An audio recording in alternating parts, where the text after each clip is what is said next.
E taki ana ngā karakia, hei whakatutuki i te whāinga kia whakahokia tēnei whenua ki ngā uri whakaheke. Kai te tino harikoa i roto, ko tutuki.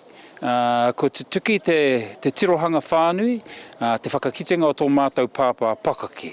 Ko Kao Leonard te hio ngā uri a pakeke heke toro Leonard. Hei tāna e hake i te mea i pakanga te whānau nei kia whakahokia te kaunihera i te whenua ki ngā ringa o ngā uri whakaheke. Me pono hoki ahau e hari te mea i tino ngana te pakanga.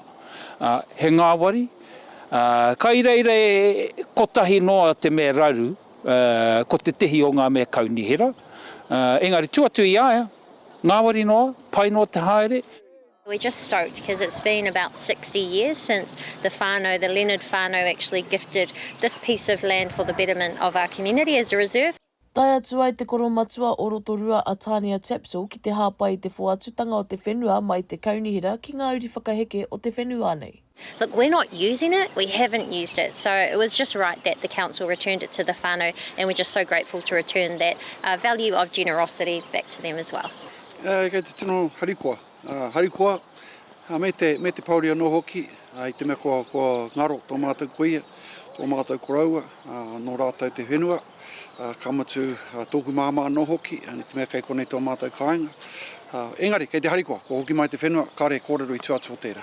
Ko ngā tohua tāwhiri mātea e rā e arataki ngā whakahaere mo te hokinga mai o te whenua ki ngā ringa o ana uri whakaheke. Me noho mai ki roto i ngā ringa o te whānau, ka mutu te rapea, ka tū e tahi kaupapa ki konei, a whare, a harānei, hei utu i ngā nama, ka mutu hei tiaki te oati o tō mātou koroua, tō mātou kuia, kia noho hei whenua mo te whānau. It's taken almost 10 years now, and we're still working through processes of land that we're returning to other hapu. So here in a matter of 2 to 3 years to be able to do this, it was quite simple, so that's good. And now it'll be in the hands of the whānau who are setting up a whānau trust and going through the process of that themselves. Toko whitu peo mātou nei kei te noho tonu ki tēnei takiwa ki tēnei pāmu. He pāmu i ngā tau kimuri. Nā reira, i te mōhio ki ngā tōpito katoa i konei.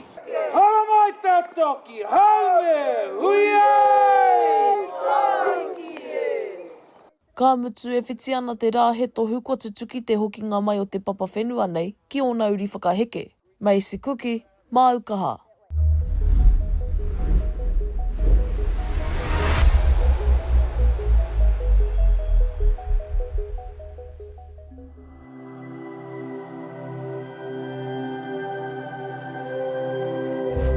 Ko te reo, te take.